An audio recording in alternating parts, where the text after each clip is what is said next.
மேலும் விதியை பற்றியும் கர்ம வினையை பற்றியும் உலகம் முழுவதும் பரவலான நம்பிக்கை மக்களிடையே வேறுபட்டு நிலவுகிறது. இதுல நோய்கள் தோன்றுவதே கர்ம வினையால் தான் என்ற கருத்தும் பலரிடையே உள்ளது.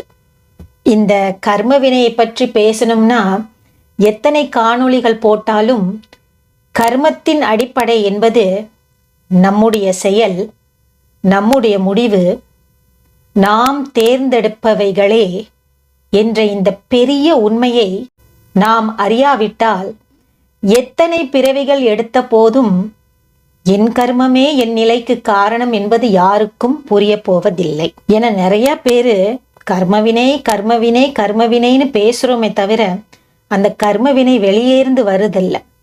எல்லாமே நம் செயல், நம் முடிவு, நாம் தேர்ந்தெடுப்பவை. இதை பற்றி பேச வேண்டும் என்றால் அதற்கு உரிய ஞானம் அது மிக மிக பெரியது. அது நம்மிடையில் ஏற்றுக்கொள்ளும் பக்குவம் இருக்கிறதா என்பது எனக்கு தெரியவில்லை.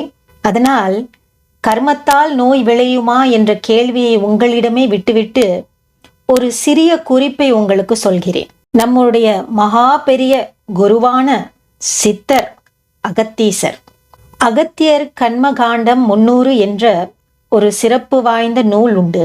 இந்த நூலில் இந்த கேள்விகளுக்கான பதில் உங்களுக்கு கிடைக்கும்.